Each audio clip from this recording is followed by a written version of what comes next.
네, 안녕하세요. 중수 투자자입니다. 오늘 7월 23일이고요. 이번 영상은 좀 5G에 대해서 이제 다시 얘기를 해볼 건데, 이제 내일 새벽에 미국의 그 주파수 경매가 예정이 되어 있어요. 그래서 사실 최근에 5G 종목들이 많이 올라왔던 이유 중에 하나가 뭐 서진 시스템이라든가, 그리고 뭐 에이스테크 이런 종목들이 많이 올라갔잖아요. 근데 그 이제 올랐던 모멘텀 중에 하나가 이제 미국의 어떤 삼성전자의 투자, AT&T나 버라이즌의 수주 이런 모멘텀 때문에 올랐던 건데, 그거의 중심에는 이제 그 주파수, 중대역 주파수 경매가 있었기 때문이라고 생각을 해요. 근데 이게 이제 내일 만약에 그 경매를 하게 되면은 단기적으로 좀 그 이슈 소멸로 약간 조정이 나올 가능성이 있다고 생각을 해요. 그래서 그거에 대해 좀 설명을 드리겠습니다.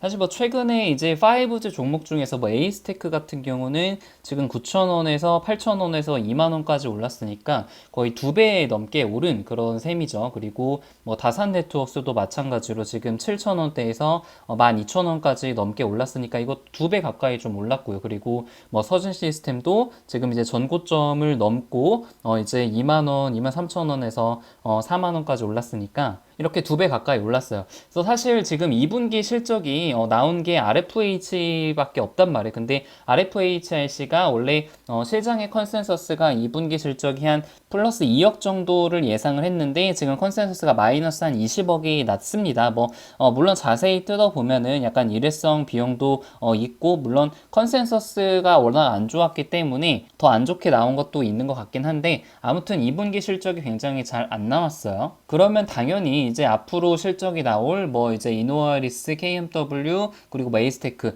이런 종목들도 실적을 이제 좋게 나오기는 조금 기대하기는 힘들겠죠. 근데 이렇게 주가가 많이 오른 이유 중에 하나가 사실 아까도 말씀을 드렸던 미국의 중대역 주파수를 원래 군용에만 사용을 했는데 이거를 민간 이통사에다가 경매가 예정이 되어 있단 말이에요, 오늘 새벽에. 근데 뭐 아시는 분들 아시겠지만 우리나라 같은 경우는 지금 작년부터 해서 3.5GHz 주파수 기지국들이 쫙 깔리고 있죠. 근데 미국 같은 경우는 아직 이 중대역 주파수의 경매가 이루어지지 않았고 민간의 이 주파수가 나눠지지 않았기 때문에 현재 그 중대역 주파수 투자가 거의 진행이 되지 않았단 말이에요. 근데 이게 이제 민간 쪽으로 넘어가게 되면은 본격적으로 우리나라처럼 기지국 그리고 이제 필터 쪽 이런 쪽으로 수주가 본격적으로 들어가게 되면은 굉장히 우리나라가 작년에 투자를 엄청나게 많이 했던 것처럼 미국에서도 큰 투자를 할 수 있을 거다라는 것이 현재 시장의 기대감들이. 그래서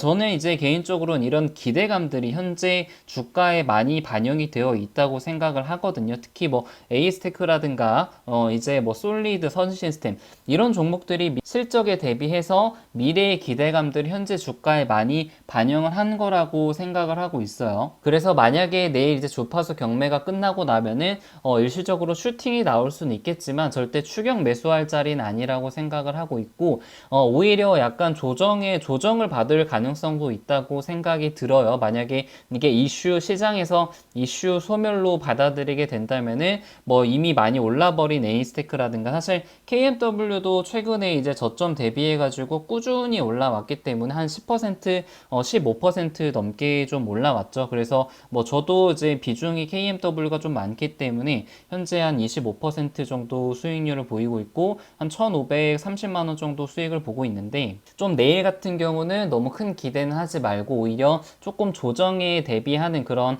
마인드를 좀 미리 가지고 있으면은 조금 더 충격이 덜 하지 않을까라는 생각이 조금 듭니다. 그래도 여전히 KMW 같은 경우는 목표가는 10만 원 넘게 잡고 있고, 이제 뭐 내일 같은 경우 이제 주파수 경매가 끝나서 이슈가 단기적으로 소멸이 될 수는 있지만, 이슈는 이제 8월 달에도 주파수 경매가 또 예정이 되어 있고, 이제부터 본격적으로 실적 장세, 그리고 실적이 만약에 정말 잘 나오게 된다면은 이제 내년 실적까지 끌어다가 주가에 반영이 될 수 있는 그런 위치까지 갈 수 있기 때문에 KMW의 목표가를 한 10만 원까지 보고 있는 겁니다. 네, 그래서 정리를 해서 좀 말씀드리면은 내일은 이슈 소멸로 좀 조정을 보일 수 있다. 하지만 조금 8월 달, 9월 달, 10월 달 중장기적으로 봤을 때는 실적이 실제로 나오는 그런 섹터고 종목들이기 때문에 이제 중장기적으로 조금 홀딩을 해도 괜찮다라는 게 이제 제 아이디어입니다. 그리고 이제 또 한 가지 말씀을 드리고 싶은 게 이제 수젠텍 같은 경우 오늘 좀 12% 정도로 좀 올랐죠. 그래서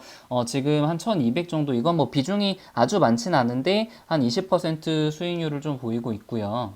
사실 뭐 제가 이 종목을 예전에 한번 말을 했을 때 뭐 이미 진단 키트들 다 끝난 거 왜 가지고 있고 이런 거를 뭐 추천을 하느냐 뭐 이런 얘기가 있었는데 저는 물론 뭐 당연히 종목 추천이 아닌 것들은 다들 아실 테고 제가 이제 투자를 했던 아이디어 계속 말씀을 드리지만 2차 확산 그리고 하반기가 되면은 당연히 이게 코로나가 만약에 발생이 되지 않는다고 치더라도 어차피 독감 시즌이기 때문에 독감 증상이랑 코로나 증상이랑 어차피 비슷해요. 그렇기 때문에 어차피 진단 키트, 진단 관련된 그런 수요들은 계속해서 늘어날 가능성이 훨씬 높다고 생각을 해서 가지고 있던 거고 시즌은 이제 시즌이 대장이기 때문에 시즌이 훨씬 많이 올랐던 거고 제가 이제 다만 아쉬운 거는 이제 부대장인 수젠텍을 좀 선택을 했기 때문에 수익률이 뭐 아주 좋진 않죠. 근데 아무튼 뭐 기분이 좋은 것은 저의 이제 투자 아이디어가 좀 어느 정도는 조금 맞았다라는 것이 위안을 삼을 점이라고 생각을 하고 있습니다. 그래서 저는 요즘에는 거의 매매를 하지 않고 있고 그냥 마음 편안하게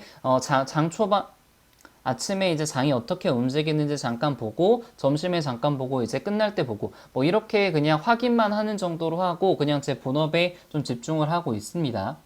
그래서 제가 생각하는 그런 이상적인 투자 그런 모습을 좀 보이고 있고요. 그래서 여러분들도 이제 본인만의 스타일과 투자 철학, 투자 방법들을 좀 정립을 하셔서 계속 오랫동안 즐겁게 투자를 하셨으면 좋겠습니다. 네, 영상은 여기서 마치겠습니다.